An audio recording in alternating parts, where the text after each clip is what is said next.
Willkommen zum dritten Teil des Lattenrost-Projektes. Im ersten Teil habe ich erklärt, wie ich das Lattenrost konstruiert und gebaut habe. Den Link findet ihr rechts oben.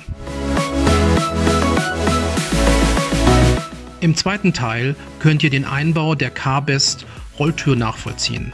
Den Link findet ihr auch oben rechts. Durch das Lattenrost komme ich von oben nun nicht mehr an den hinteren Bereich der seitlichen Staubkästen. Daher habe ich mir Folgendes überlegt. Ich möchte zwei verschiedene Serviceklappen einbauen. Rechts eine kleine und links eine größere Klappe. Ich zeige in diesem Video, wie ich die Tedford Serviceklappe eingebaut habe. Prinzipiell läuft der Einbau der Dometic Serviceklappe gleich ab und ich gehe hier nicht weiter darauf ein. Die Tedford Serviceklappe gibt es in verschiedenen Ausführungen. Ich habe mich wegen des geringen Platzes auf der rechten Seite für das Modell 3 entschieden. Die Klappe hat eine Größe von 385 x 335 mm und wird mit einem Zadi-Zylinder geliefert. Mit der Serviceklappe werden Schablonen geliefert, die ausgeschnitten werden müssen. Hier seht ihr die Schablone für den Ausschnitt in der Wand. Die Kontur habe ich mit einem Bleistift übertragen. Die Radien lassen sich hervorragend mit Lochsägen ausschneiden. Es muss darauf geachtet werden, dass der ausgeschnittene Teil noch groß genug für die Tür sein wird. Daher Vorsicht bei der Größenauswahl der Lochsägen. Eine 44 mm und eine 28 mm Lochsäge habe ich verwendet. Der Radius von 44 mm passt perfekt für die oberen Radien.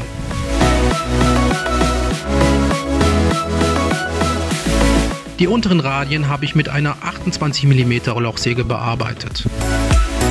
Das passt nicht perfekt, aber mehr Material kann ich nicht entfernen, um das Türfutter nicht zu klein werden zu lassen.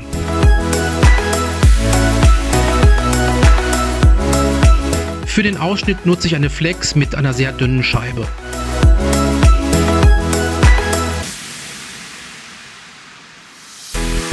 Nun ist der Ausschnitt fertiggestellt. Und hier seht ihr den Rest, der für das Türfutter genutzt werden soll. Nun geht es weiter mit dem Einbau des Rahmens.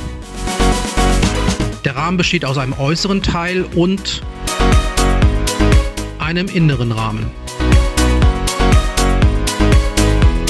Die Türe lässt sich recht einfach mit Hilfe von langen Stiften vom Rahmen trennen.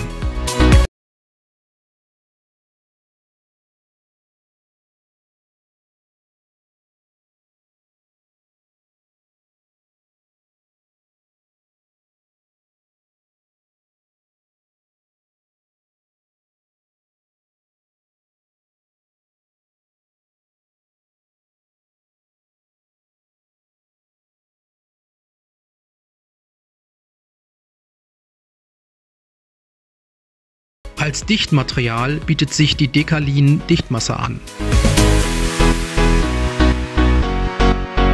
Satt aufgetragen am Rahmen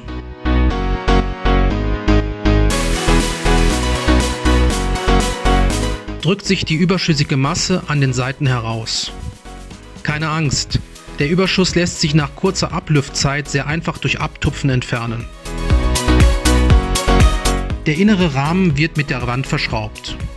Wie ihr seht, ist meine Wand mit 43 mm etwas zu stark für die Türe. Das Ergebnis ist beim Rahmen jedoch noch akzeptabel. Nun zur Türe. Auch diese besteht aus zwei Teilen. Einen inneren Rahmen und die eigentliche Türe.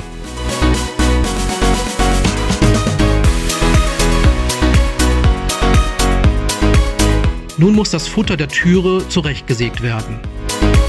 Vorsicht, wählt die richtige Schablone. Ich hatte leider die falsche, eine zu kleine erwischt, konnte das aber noch retten. Wie erwähnt, ist die Wandstärke meiner Kabine für diese Türe eigentlich zu groß. Beim Rahmen konnte ich dies kompensieren, bei der Türe musste ich einen anderen Weg einschlagen. Ich habe für das Futter nur die lackierte Alu-Außenhaut verwendet und die ursprüngliche Isolierung mit einer 30 mm Isolierplatte ersetzt. Auch hier habe ich die Decalin-Dichtungsmasse verwendet. Hier nun die Türe von innen.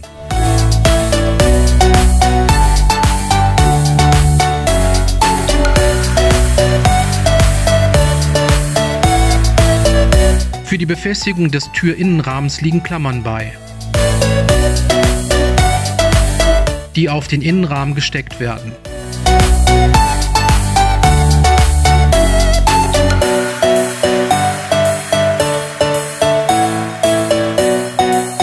Die Türe ist fertig.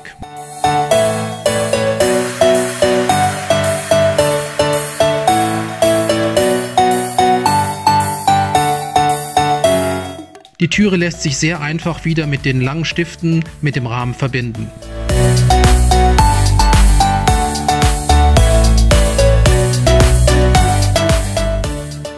Ich hoffe, das Video hat euch gefallen und ich würde mich freuen, wenn ihr meinen Kanal abonniert. Solltet ihr selbst ein solches Projekt durchführen, wäre ich über ein Feedback in den Kommentaren mit euren Erfahrungen sehr dankbar. Weitere Themen folgen. Bis dahin alles Gute. Gruß, Mike.